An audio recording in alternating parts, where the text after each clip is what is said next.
Ah oui, j'ai fait la boulette. Bonjour à tous et bienvenue pour cette petite vidéo un peu particulière parce que j'ai eu un gros souci informatique. Je viens de perdre une bonne partie de mes enregistrements pour les prochains points techniques et points pratiques, et notamment les maquettes. Donc je vais devoir tout refaire. Bon, ben, je le referai et puis ça prendra le temps. Donc en attendant, ben, je vais meubler un petit peu en racontant ma vie, et notamment là, sur le fait que pour le congrès des arts martiaux français, ça part mal au vu des fermetures de clubs annoncées et d'annulations d'événements. Bon, il nous reste un mois encore, mais on se donne jusqu'à vendredi prochain avec la MJC pour savoir si on reporte l'événement ou si on le maintient. Si on le maintient et que personne ne vient parce que tout le monde flippe, ça servira à rien. Donc on verra sûrement, il y aura sûrement un report. Je viens d'apprendre aussi la nouvelle, donc en ce vendredi 13 mars 2020, que mon club est donc fermé jusqu'à nouvel ordre.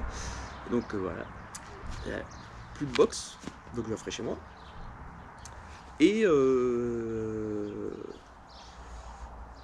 Et donc ce fameux bug informatique, bon, ça fait 3 mauvaises nouvelles en 2 jours. Bon, c'est pas grave, ça va, on gère. Alors pour aujourd'hui, je voudrais vous entretenir à propos de l'assaut. Donc pour aujourd'hui, je voudrais vous entretenir d'un des... Ah voilà, j'ai de la bave partout, merci le chien. Vous entretenir à propos de l'assaut de boxe française sportive, qui est un exercice excellent dans une certaine mesure, mais qui aussi comporte de sacrés effets pervers sur la pratique. Et je vais essayer de vous énumérer un peu ces fameux effets pervers. Donc la première chose que j'aurais à dire sur de négatif, on pourrait dire, sur l'assaut, c'est la volonté de absolument de ne jamais faire mal, et donc du coup d'être toujours sur la retenue, ce qui entraîne donc au niveau de la technique en elle-même, ça entraîne pas une baisse de la technicité, mais un amoindrissement de l'armée pour la frappe, parce qu'en fait, contrairement à un coup balancé où on vient chercher à générer de l'énergie avec un fort dégagement, une forte poussée musculaire, l'armée, notamment sur un coup de pied de flanc, par exemple, c'est le fait de contracter d'un côté et comprimer de l'autre un muscle afin de générer un étirement, une poussée, et avec la vitesse, on vient chercher à poinçonner avec la pointe de chaussure. Le problème, c'est pas une question de force musculaire vraiment, c'est une question de détente et de vitesse. Autrement dit, plus on va vite, plus ça fait mal. Donc, si on ne veut pas faire mal en allant vite, en faisant de l'assaut, notamment en compétition, eh bien, il faut diminuer cette armée pour pouvoir ne pas faire mal, et donc rentrer dans les règles de ne pas faire mal durant l'assaut de compétition, vu qu'un assaut à la touche, c'est un duel pour savoir qui est le plus fort techniquement pour placer le plus de points. Je crois que c'est 1 point les jambes, 2 points le torse et 4 points la tête. Forcément, il faut qu'il joue derrière, c'est tellement adorable. Vous pouvez pas aller jouer ailleurs, hein? Non, vous pouvez pas, hein. Et donc du coup, le premier effet pervers que je listerai, c'est donc que les armées sont négligées, parce que mieux c'est armé, mieux ça fait, et plus ça va vite et plus ça fait mal. Donc du coup, on néglige l'armée. Et deuxième effet pervers par rapport à l'armée, c'est que vu que on compte le nombre de touches, par exemple si je fais 2 fouettés au flanc, ça fera 4 points. Et si je fais avec le pied, si je fais une touche, 2 touches, et que l'armée n'est pas revenue vraiment, mais que c'est juste un petit battement, ben ça compte pour 2 touches. Alors que le premier coup ne vaut rien, le deuxième ne vaut rien non plus. Pourquoi? Parce qu'en termes d'autodéfense, ces coups ne valent rien, puisqu'ils ne sont pas à plein potentiel de leur vitesse, et donc ils ne sont pas allés au bout de leur mouvement normaux. Ils font ça à chaque fois, ils font que s'amuser.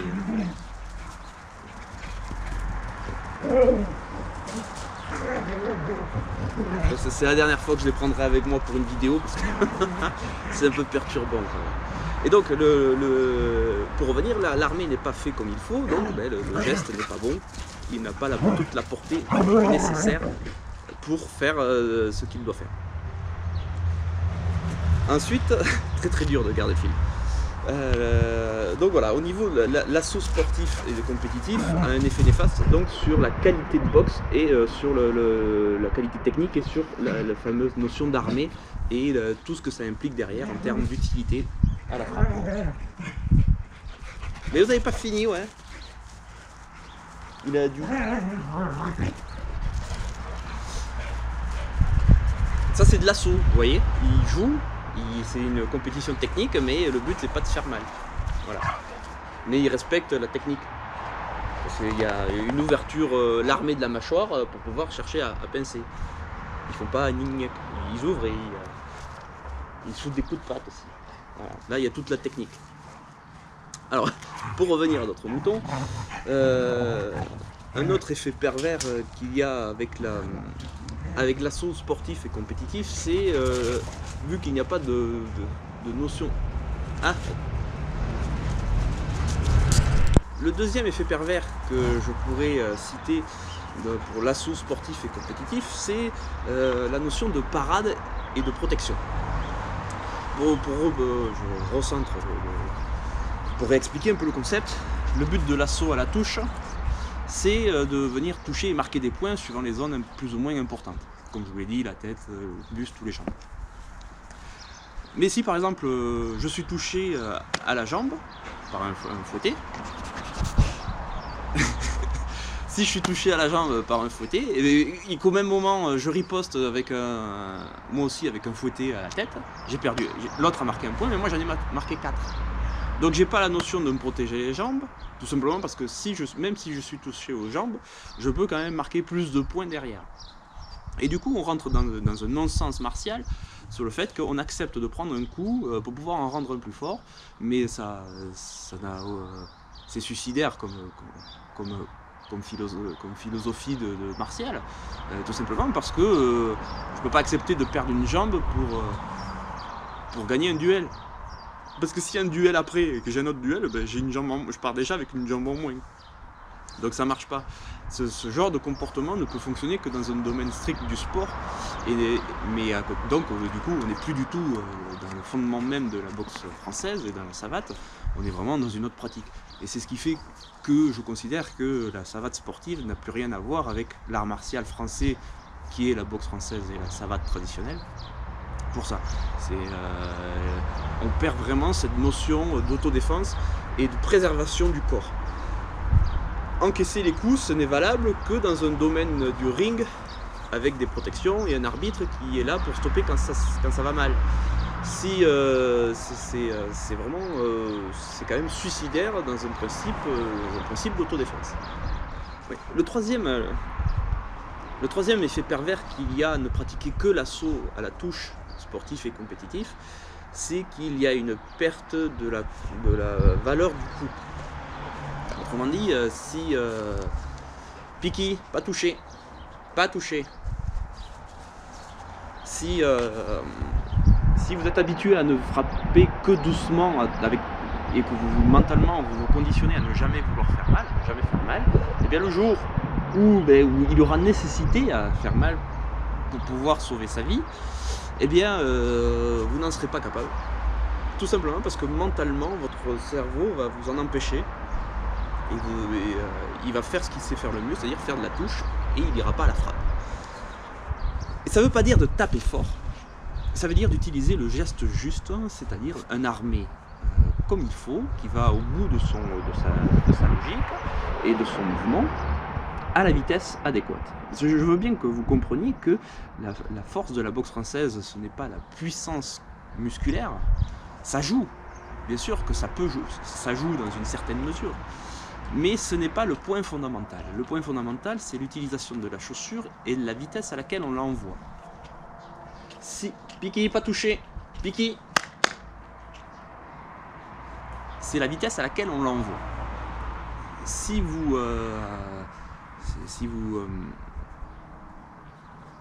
n'envoyez pas votre frappe avec la pointe de la chaussure, et je parle bien avec la pointe de la chaussure, à l'endroit où il faut, dans les côtes, ou au plexus, ou dans la mâchoire, eh bien vous n'aurez...